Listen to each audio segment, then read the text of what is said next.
ጃን ያላችሁት። እች ልጅ ግን ወራት አልፈጀም፣ በአንድ ጊዜ ነው የተላከው። ስለዚህ ከሷ ያገኙት የሆነ ትልቅ ጥቅም ስላለ አስክሬኗን ወደ ኢትዮጵያ ለመላክ ምንም አላገዳችሁም ማለት ነው። ሰላም ሰላም፣ ክርስቶስ ይብዛላችሁ። ውድና የተከበራችሁ የእናንተ ተከታታዮች እንዴት ናችሁልኝ?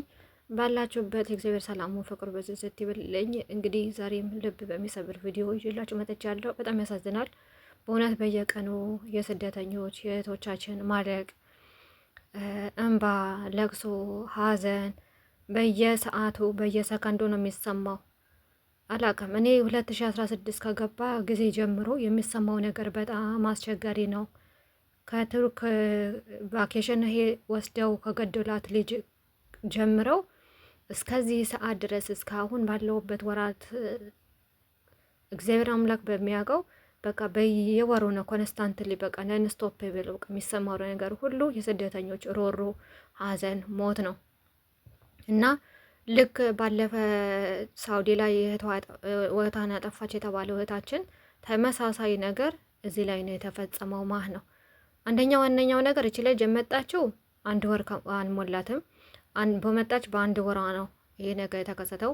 ሁለተኛ ነገር ደግሞ መጀመሪያ ላይ የተቀመጠው ቪዲዮ እንደሰማችሁትም ኤምባሲዎች ሽንት ቤት ገብታ ራሷ ልታጠፋ ነው እና ድረሱ ተብለው ሲነገራቸው መምጣታቸውን አቁመዋል ማለት ነው። ሲነገራቸው በቃ ካጠፋች ታጥፋ የፈለገች ነገር ትሆን ብለው ወይም አሰሪዎቿ እንደዚህ መከላከል ወይ በር ሰብሮ ወይ ፖሊስ ደውሎ ማቆም ቢቻልም ራሱ ማቆም እየተቻላቸው የሚያጠፋ ሰው ዝም ማለታቸው ራሱ አንድ ተጠያቂ ያደርጋቸዋል።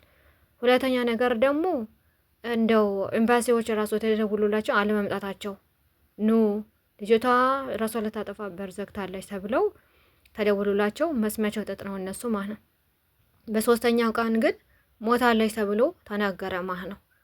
ከሞታችን በኋላ ደግሞ ምን ያደርጋሉ አሰሪዎቿ? ይወስዷታል ሐኪም ቤት ወስደው ደግሞ መላ ሰውነቷን ቀዳደው ያልሆነ አድርገው ሸፋፍ ነው። በቪዲዮ እንዳያችሁት መጀመሪያ ላይ እንዳስቀመጥኩት ሸፋፍ ነው ያስቀምጣሉ ማለት ነው። ከዛ እንትን ነው ምንድነው የሚባለው አንድ በቃ የተሰማኝ ሰው አለ አይደለ ስሜታዊ ሀዘንተኛ ነኝ ቅርብ ነኝ ብላ አንድ እህታችን ቀርባታ ያለች እዛ ሆስፒታል እንዳጋጣሚ ስታይ አርፋለች ምናምን ብለዋት ማለት ነው።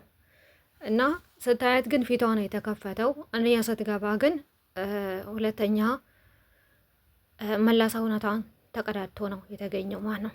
እና የአስክሬን ግን አንድ ወር በማይሞላ ወራት ውስጥ ነው በማይሞላ ቀናት ውስጥ ወደ ይልካሉ ተባብረው ወደ ኢትዮጵያ ይልካሉ ወደ ቤተሰቦቿ ማለት ነው። አሁን ቤተሰቦቿን እሪ በከንቱ እያሉ ያለ ከዛ ኤምባሲዎች ምን እየሰራችሁ ነው? ልጃችንን እኛ አስመርምረን ጤነኛ ነች ብላችሁ ሄዳችሁ ወስዳችሁ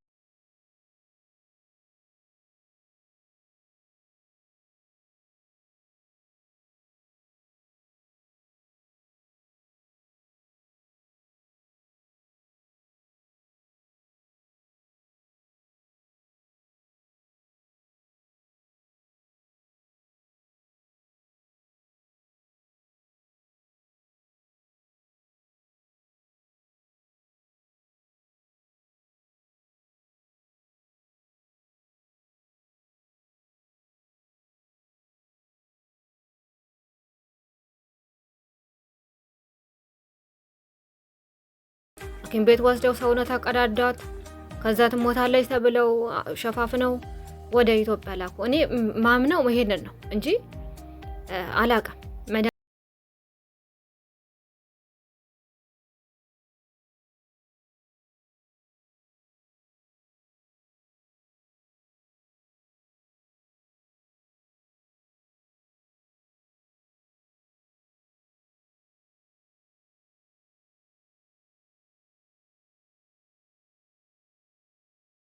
የኛ ኤምባሲዎች በእጃቸው የገባ አስክሬን 8 ወር 6 ወር ይቆያል ይላሉ። አሁን በሳውዲ የሞተች ራሳቸው እህታችን እስካሁን አልገባም።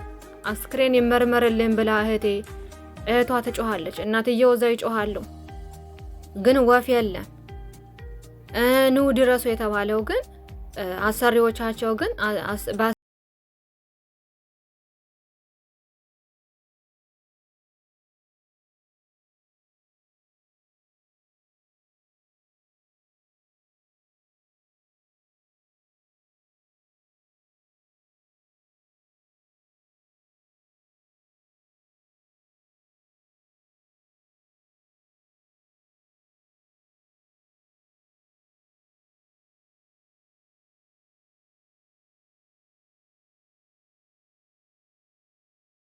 በየቀኑ በየሰከንዱ የሚሰማው ነገር ይሄን ነው እንዴ? እኛ ሙቱ ተብለን የተፈጠረን እኮ ነው የሚመስለው። እንደው ጤራ አደረጉን እኮ ጭራሽ ማለት ነው። ወይ ኤጀንሲ የለን፣ ወይ ጥሩ ኤምባሲ የለን፣ ወይ ጥሩ መንግስት የለን። አሁን እየተንቀሳቀሰ ያለው ህዝቡ ነው። በቃ ህዝብ ራሱ እየተጫጫ እያለቀሰ ያለው ማለት ነው።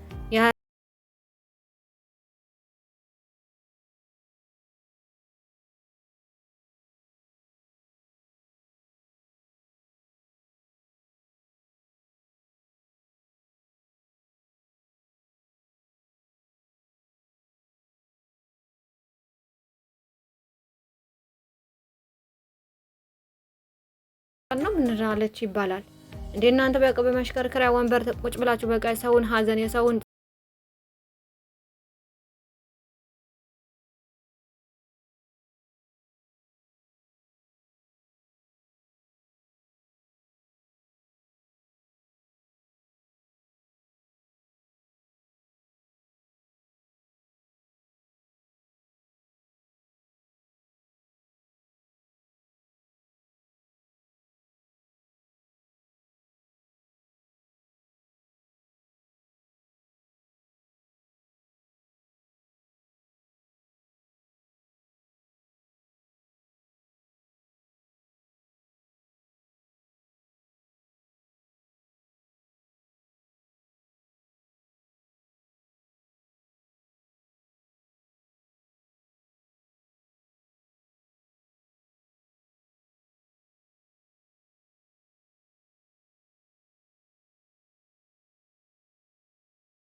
ጥሩ ነገር ነው።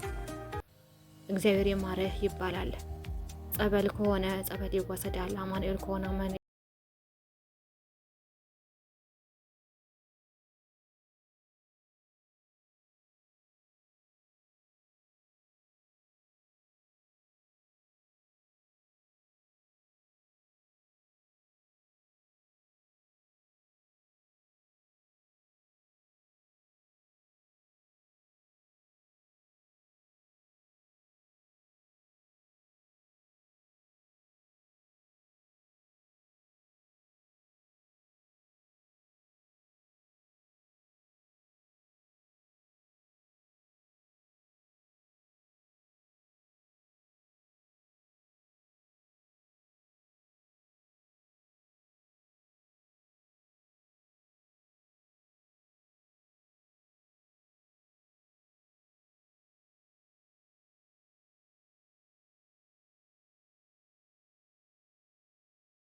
ነበር።